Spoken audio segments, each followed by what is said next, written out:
दर्शकों, आप 2026 के लिए केमिस्ट्री रसायन विज्ञान, क्या सब्जेक्ट है? केमिस्ट्री, विषय है आपका रसायन विज्ञान। बहुत आपको परेशान नहीं होना है। जो बेसिक टॉपिक आपने स्टडी किया है उनको ध्यान में रखना है, उसी के तर्क संगत प्रश्न पूछे जाएंगे। तो पहला चैप्टर में चैप्टर वाइज डिस्कशन करता हूं। पहला चैप्टर है सॉल्यूशन, इसको हम लोग कहते हैं विलयन। क्या नाम लेते हैं? विलयन लेते नाम कहते हैं, हिंदी में विलयन, अंग्रेजी में सॉल्यूशन। तो ये जो विलयन चैप्टर है इसमें आपको क्या क्या इंपॉर्टेंट रिवाइज करना है, ठीक है। सबसे पहला काम आपको इसमें जो पढ़ना है, सब कुछ आप पढ़ चुके हैं, विलयनों की सांद्रताएं पढ़ लेना है। क्या पढ़ना है? विलयनों की सांद्रताएं। कौन कौन सी सांद्रता? भौतिक यूनिट और रासायनिक यूनिटों में, ध्यान रखना, भौतिक यूनिटों और रासायनिक यूनिटों में, ठीक। और रासायनिक में अब आप याद कर रहे होंगे कि कौन कौन सी कह रहे हैं। तो भौतिक में आपको भार प्रसक्ता, ध्यान दीजिएगा, भार प्रसक्ता, आयतन प्रसक्ता,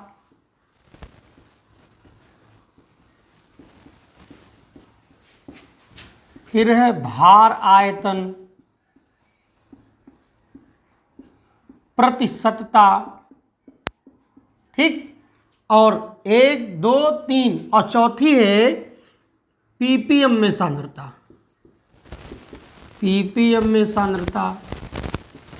इनको रिवाइज करना ही करना है। रासायनिक यूनिटों में पहली है ग्राम प्रति लीटर में, ग्राम प्रति लीटर। दूसरी है नार्मलता, तीसरी है मोलरता, फिर है मोललता, फिर है मोल प्रभाज, ठीक। इतनी आपको रासायनिक यूनिट में, इनमें से आपसे टॉपिक पूछे जा सकते हैं। इनमें भले ही ना है, कभी कभी इनमें भी आता है प्रश्न, लेकिन ये सीधे सीधे पूछे जा सकते हैं। निम्न पर टिप्पणी लिखे या निम्न को परिभाषित कीजिए, ठीक है। ये सब आपको तैयार करना है। फिर अगला आपको जो और टॉपिक है, ये तो नॉर्मल हो गया, विलयनों की सांद्रताएं। फिर इसी में अब जब हम स्टडी करते हैं तन विलयनों के अणुसंख्य गुणधर्म, क्या पढ़ते हैं? तन विलयनों के अणुसंख्य गुणधर्म। तो सबसे पहले अणुसंख्य गुणधर्म क्या है पढ़ाया गया होगा, जो भी टीचर पढ़ाते हैं सब बताते हैं। अणुसंख्य गुणधर्म क्या है, क्या पढ़ना है? अणुसंख्य गुणधर्म। इनको अंग्रेजी में कहते हैं गुणधर्म, इनको अंग्रेजी में बोलते हैं colligative property, colligative properties. English medium वाले भी अपना इसी से समझ लें। तो कोलिगेटिव प्रॉपर्टी 4 प्रकार की होती हैं। पहला पढ़ना है परासरण। देखो ये अलग अलग इसी में मतलब हम डिस्कस किए दे रहे हैं। परासरण एवं परासरण दाब, ठीक है, पहला ये होता है, लेकिन इसमें परासरण पढ़िएगा। फिर इसमें अर्धपारगम्य झिल्ली पढ़ लीजिएगा, अर्धपारगम्य झिल्ली, ठीक है। इसमें एक ऑब्जेक्टिव प्रश्न बन सकता है, पूछा भी गया है कि श्रेष्ठ झिल्ली जो मैन मेड है, यानी जो अप्राकृतिक तरीके से बनाई गई है, जिसको मनुष्यों ने बनाई, वो कौन सी झिल्ली है और किस वैज्ञानिक ने इस पर डिस्कस किया था, जो बताया था श्रेष्ठ झिल्ली। और यही परासरण एक बहुत अच्छा प्रश्न पूछा जाता है, परासरण एवं विसरण में अंतर, विसरण में अंतर।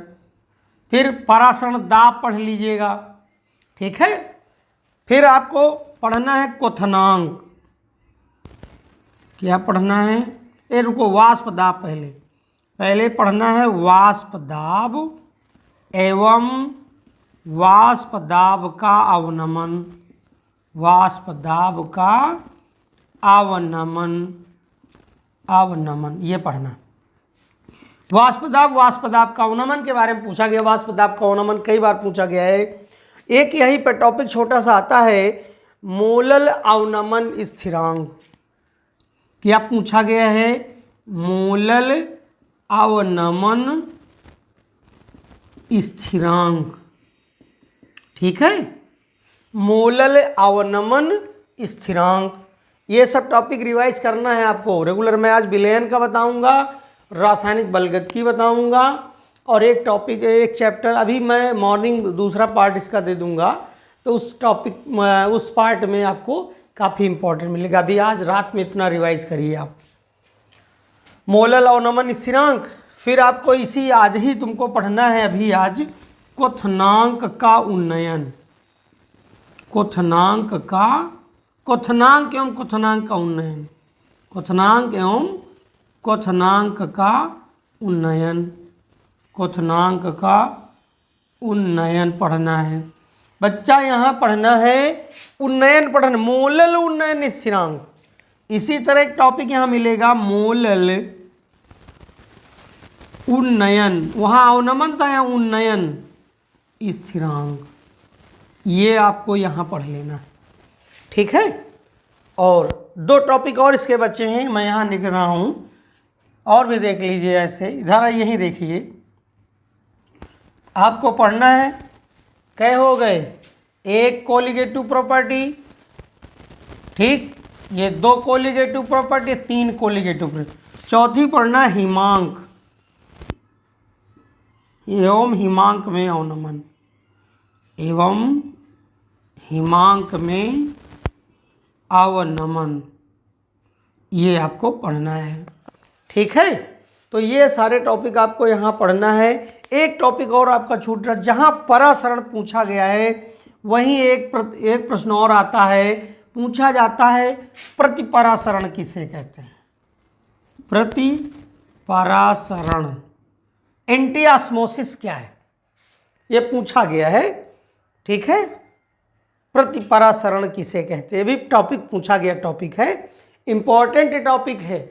आपको इतने जितने टॉपिक मैंने बताए हैं इनको आज के आज भी रिवाइज करना है, ठीक है। तो आप रिवाइज करते चलेंगे, ये यहाँ तक आप नोट कर लीजिए। इसमें थोड़ा सा मैं और बता दूँ आपको, इसी में से छोटे छोटे और टॉपिक हैं, जैसे राउल्ट का नियम, ध्यान दीजिएगा, राउल्ट का नियम।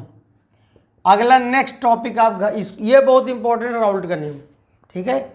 ध्यान देना, राउल्ट और कोलराउस में भूलना नहीं। राउल्ट विलयन में है, कोलराउस वैद्युत रसायन में है। ऐसा ना हो कि मिक्सिंग हो जाए आपसे और आप न यहाँ के रहे न वहाँ के रहे। एक जगह आपको इस चैप्टर में स्थिर रहना है, इसके टॉपिक में, और उस चैप्टर के टॉपिक में भी आपको स्थिर रहना, सोच कि आपसे गलती ना होने पाए।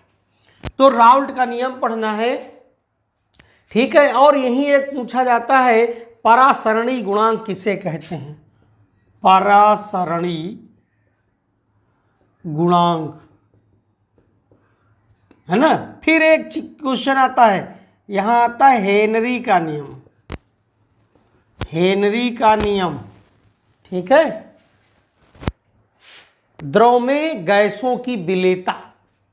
हाँ, एक टॉपिक तो मैं यहीं भूल ही गया, विलेयता भी पढ़ लीजिएगा। विलेयता एवं विलेयता को प्रभावित करने वाले कारक, विलेयता एवं विलेयता को प्रभावित करने वाले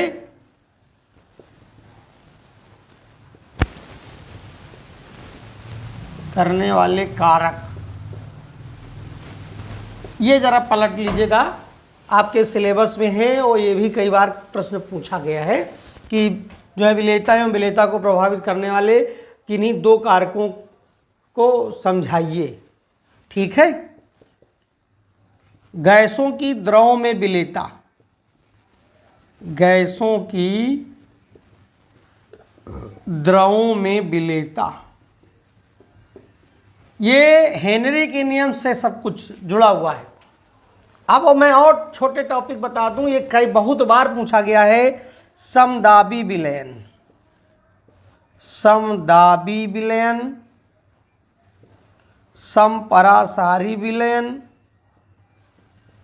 परासारी विलेन। देखो पूरा चैप्टर ही है, कह दो कि अब सर इसमें तो बहुत दे दिया, तो मैं अभी बता दे रहा हूँ। अल्प परासारी एवं अति परासारी। ठीक, इसमें कहाँ से घूम जाए कुछ पता नहीं। तो विलेनों की सांद्रता तो आपको ये न ग्राम प्रति लीटर, नॉर्मलता, मोलरता, मोललता, मोल प्रभाव, इनमें से न्यूमेरिकल भी मिलेगा। अणुसंख्य गुणधर्म पढ़ना ही पढ़ना है। परासरण विसरण में अंतर आ सकता है, परासरण परासरण आपको पढ़ना है। अर्धपारगम्य में झिल्ली जाननी है। ठीक है, फिर वाष्पदाब एवं वाष्पदाब का अवनमन, छोटा छोटा टॉपिक मोटा मोटा समझना है। क्वथनांक एवं क्वथनांक का अवनमन, ये छोटे मोटे तौर पे आपको पढ़ना है। नहीं, इसकी कम से कम 2-2, 4-4, 6-6 लाइनें आप आती हो। तो जब परीक्षा में आता है, कभी कभी कोई टॉपिक मेरा बढ़िया तैयार रहता है, कोई टॉपिक पूरा नहीं तैयार रहता है, तो क्या करना है कि मुझे अगर 10 लाइनें आती हैं तो जो सही से उसको लिख के बढ़िया अंडरलाइन करके राइटिंग में बढ़िया लिखना है। और जो हमको उसे बना के 10 लाइनें और लिख देनी है, तो 20 लाइन में पेज भर जाता है और हमारा उत्तर पूरा हो जाता है। ये इसलिए मैं कह रहा हूँ। तो ये सारे छोटे छोटे टॉपिक जैसे ये तो बहुत ही इंपॉर्टेंट है, इनको सब पढ़ लीजिएगा। ठीक है, यहीं से आपका विलेन चैप्टर कंप्लीट हो जाता है। मुझे नहीं लगता विलेन में और आवश्यकता होगी। ठीक है, नेक्स्ट चैप्टर हमारे पास है, क्या कहते हैं, वैद्युत रसायन। वैद्युत रसायन एक इम्पॉर्टेंट चैप्टर है और इस चैप्टर में भी बहुत चीज़ें ऐसी हैं जो बेसिकली हमको जानना है। तो इसका स्क्रीनशॉट आप ले सकते हैं। इसको जो बच्चे जो समझ रहे होंगे हमको नोट करना हो तो इसका स्क्रीनशॉट आप ले लीजिए और हम आगे बढ़ें। ठीक है, तो ये हो गया विलेन के बारे में। मैं हटाता हूँ उसको।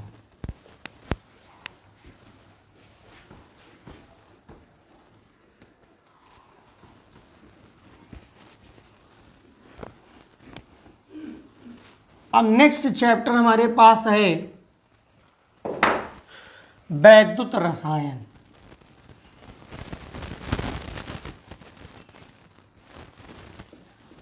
वैद्युत रसायन में आपको क्या क्या पढ़ना है, ध्यान देना है आपको कि हमें वैद्युत रसायन में क्या क्या पढ़ना है। सबसे पहले पढ़ने का जो तरीका मैंने भी पढ़ाया है क्लास में बच्चों को, सबसे पहले चालक और कुचालक से, चालक और कुचालक, ये 2 शब्द आपको पढ़ने थे। ठीक, फिर चालन किसके माध्यम से होता है, तो वही मैंने बताया, आवेश को ले जाने का कार्य केवल 2 लोग करते हैं, मुक्त आयन एवं मुक्त इलेक्ट्रॉन। ये 2 लोग काम करते हैं, ये 2 ही लोग हैं जो काम करते हैं। ठीक है, तो 2 प्रकार की चालकताएं हो जाएंगी। एक हो जाएगी धात्विक चालकता, अब यहां से टॉपिक ले लीजिएगा, धात्विक चालकता, और दूसरा वैद्युत अपघटनी चालकता। वैद्युत अपघटनी चालकता, ये 2 प्रकार की चालकता पढ़नी है। धात्विक चालकता को पढ़कर रोक दीजिएगा, यानी स्टॉपेज ले लेना है आपको, इसे यहीं तक पढ़ लेना। वैद्युत अपघटनी चालकता, वैद्युत अपघटनी चालकता नहीं, धात्विक चालक और वैद्युत अपघटनी चालक, चालकता नहीं अभी चालक। ये चालक 2 प्रकार के होते हैं, एक प्रबल वैद्युत अपघटनी और एक दुर्बल, एक प्रबल और एक दुर्बल होते हैं, दोनों जान लेना है। ठीक है, तो प्रबल अम्ल, प्रबल क्षार या प्रबल अम्ल तथा क्षार से बना लवण, ये प्रबल वैद्युत अपघटनी चालक होगा। और बाकी आप जानते हैं दुर्बल अम्ल है, दुर्बल क्षार है, दुर्बल अम्ल तथा दुर्बल क्षार के संयोग से बना लवण, ये सब दुर्बल वैद्युत अपघटनी चालक होंगे। अब एक प्रश्न यहाँ बढ़िया बनता है, कई बार पूछा भी गया है कि धात्विक चालक एवं वैद्युत अपघटनी चालक में अंतर। वैद्युत अपघटनी चालक में अंतर, ये चीज, ये अच्छा टॉपिक है, ये आपसे प्रश्न पूछा जा सकता है। थ्योरी बता रहा हूँ, न्यूमेरिकल का टाइम नहीं बचा है, न्यूमेरिकल जो आते हो उसको कवर करिएगा अब आप थ्योरी पे ही दिमाग लगाइए कि हमको थ्योरी इतनी इतनी तैयार करना है, ठीक है। धातु एवं वैद्युत अपघटनी चालक में दोनों में डिफरेंस पढ़ लेना है। फिर आपको यहाँ अब आ गई बात, जब आप चालक पढ़ रहे हैं तो इनका चालकत्व, तो वैद्युत अपघटनी विलयनों का चालकत्व, यहाँ क्या पढ़ना है, वैद्युत अपघटनी विलयनों का चालकत्व, ठीक। और चालकत्व तो 4 प्रकार के हैं। पहला पढ़ना है चालकत्व, दूसरा पढ़ना है विशिष्ट चालकत्व, तीसरा पढ़ना है तुल्यांकी चालकत्व, चौथा पढ़ना है मोलर चालकत्व। मोलर चालकत्व 4 प्रकार के चालकत्वों के बारे में, और एक दूसरे से रिलेशन भी पढ़ना है। चालकत्व का विशिष्ट चालकत्व के साथ, विशिष्ट चालकत्व का तुल्यांकी चालकत्व के साथ, ठीक है, तुल्यांकी और विशिष्ट चालकत्व के साथ मोलर चालकत्व का, फिर तुल्यांकी का मोलर चालकत्व के साथ एक दूसरे के साथ रिलेशन स्टडी करना है। ये सब आप जानते हैं, क्लास में जो भी बच्चे पढ़ते हैं, जो कक्षा में रेगुलर उपस्थित रहते हैं, उन्हें प्रत्येक टीचर इन्हें पूरे मन से, मनोयोग से पढ़ाता है, ठीक है। आप सोच रहे होंगे कि मनोयोग से, कि मनोयोग का मतलब मन से जब आप टॉपिक ढूंढेंगे तो आपको टॉपिक मिलेगा भी, ठीक है। यहाँ तक का सारा टॉपिक आपको देखना है, इसमें कोई गड़बड़ी ना होने पाए, ठीक। अब यहाँ अब इम्पोर्टेंट मैं चल रहा हूँ, तो यहाँ बेटा पढ़ लेना कोलराउस का नियम, कोलराउस का नियम, ध्यान देना, ठीक है। एक टॉपिक बहुत पूछा गया है, मैं आपको बता दूं, चालकता जल किसे कहते, एक बार पूछा गया प्रश्न है, चालकता जल किसे कहते हैं, ये आपको बहुत जरूरी इंपॉर्टेंट है आपके लिए।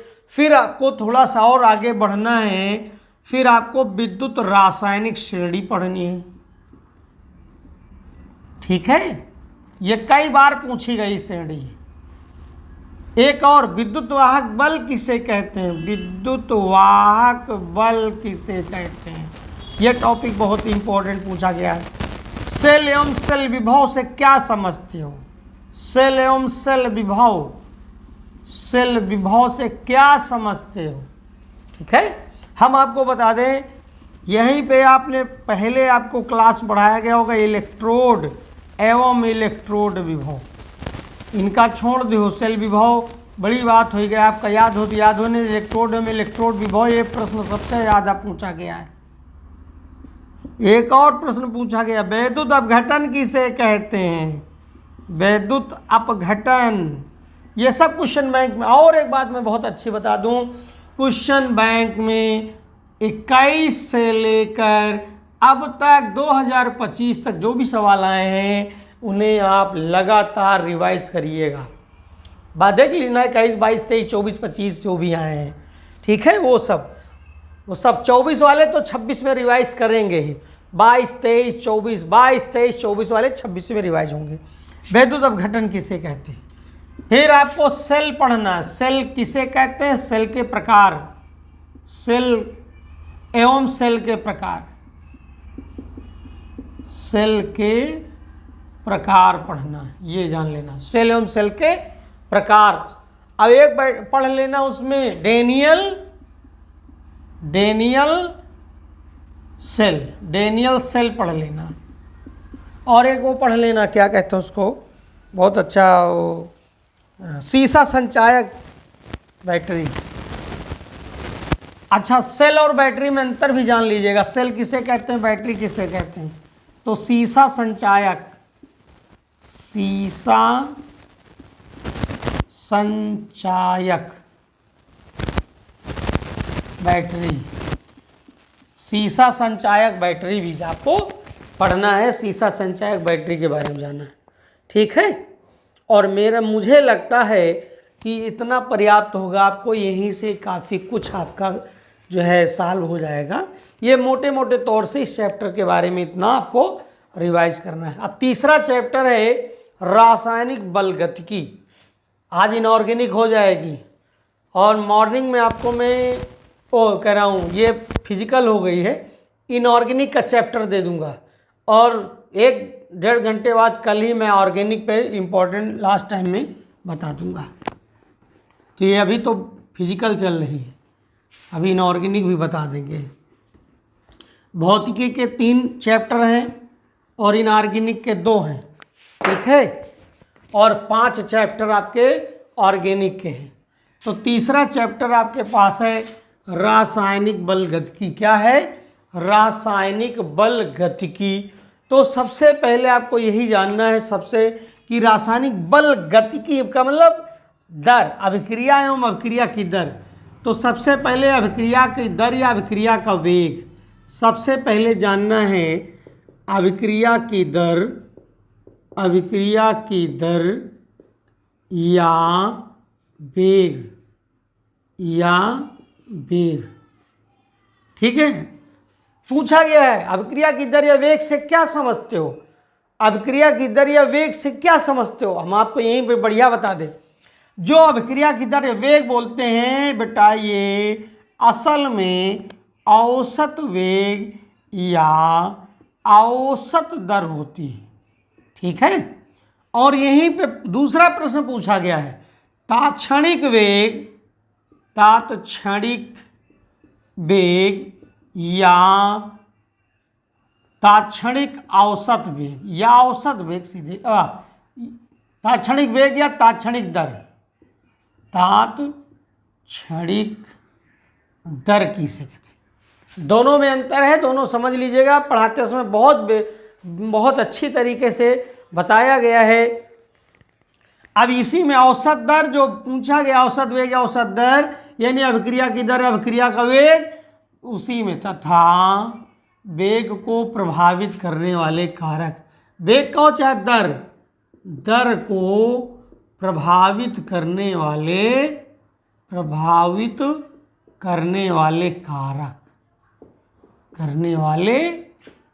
कारक की मैं बात कर रहा हूँ। ऐसे फैक्टर जो अभिक्रिया की दर को बढ़ा देते हैं या अभिक्रिया की दर को घटा देते हैं, वो क्या कहलाते हैं? कारक कहलाते हैं, ठीक है। अब यहाँ पे इम्पोर्टेंट, इसमें अब सिलेबस इतना घटा दिया गया है कि अभिक्रिया, अब देखो ये तो हो गया अभिक्रिया की दर क्या है, अभिक्रिया की दर को प्रभावित करने वाले कारक क्या, औसत वेग या औसत दर क्या है, तात्क्षणिक वेग, या यहाँ तक हो गया। अब यहाँ पे समझना है दर नियम या दर समीकरण, कई बार पूछा गया है। दर नियम या दर समीकरण किसे कहते हैं? दर नियम या दर समीकरण किसे कहते हैं? दर नियम या दर समीकरण, ठीक है। तो दर नियम या दर समीकरण पढ़ लेना, फिर उसी में पढ़ना है अभिक्रिया की कोटि, अभिक्रिया की कोटि, ये पढ़ना है आपको। अभिक्रिया की कोटि में 2 कोटि तैयार करना, एक शून्य कोटि और एक दूसरी प्रथम कोटि। ज़्यादा चक्कर मत पड़ना, यही तुम्हारे कोर्स में यही पूछा जाएगा। शून्य कोटि के लिए वेग स्थिरांक का समीकरण, वेग स्थिरांक का समीकरण, और इसके लिए प्रथम कोटि के लिए वेग स्थिरांक का समीकरण। ध्यान रखना, इसकी यूनिट वगैरह कहीं छोड़ना नहीं आपको। शून्य कोटि के लिए वेग स्थिरांक के लिए और प्रथम कोटि के वेग स्थिरांक के लिए जो है समीकरण क्या बनेगी तुम, लेकिन जो दरें वो यूनिट पूछी जा रही है वो शून्य कोटि, प्रथम कोटि, द्वितीय कोटि, तृतीय कोटि सब आनी चाहिए आपको, ठीक है। उसमें कोई कमी नहीं करनी है कि नहीं हम इसको यहाँ से नहीं, ऐसा नहीं वैसा करेंगे, जो ये सब काम नहीं चलेगा, ठीक। तो आज यहीं तक, बस इसके आगे इसमें कुछ नहीं है। आप यहीं तक समीकरणें आप क्या कहते हैं इसका, समीकरण ही बनाना सीख लीजिए, तो वो ज़्यादा कुछ करना वरना नहीं है, तो ठीक है ना। बस आप शून्य कोटि, प्रथम कोटि दो समीकरणें आपको तैयार करनी है। तो ये कैसे समीकरण बनेगी ये सब आपको जानना है, और समीकरण भी आपको याद रखना है।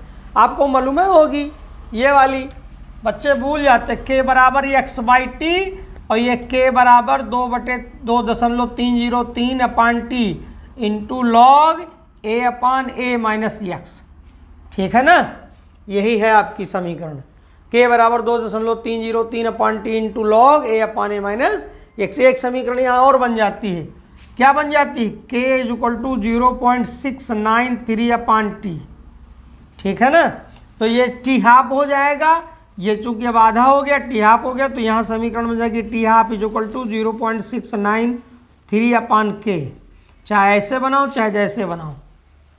ठीक, इसका डेरिवेशन आप मैंने कह दिया, समीकरण बनाना है, डेरिवेशन आपको सीखना है, तो डेरिवेशन दोनों के सीख लेना, क्योंकि डेरिवेशन पूछा जा सकता है आपसे, और जो है आपको आता होगा तो आराम से डेरिवेशन कर लेंगे। इतना काम अभी करिए, और मॉर्निंग में मैं फिर से मिलता हूँ इसी इम्पोर्टेंट की जो है इम्पॉर्टेंट टॉपिक की कड़ी का पार्ट 2 सेकंड पार्ट में हम आपको आगे की कहानी बताते। तब तक के लिए आप जो है रिवीजन करें।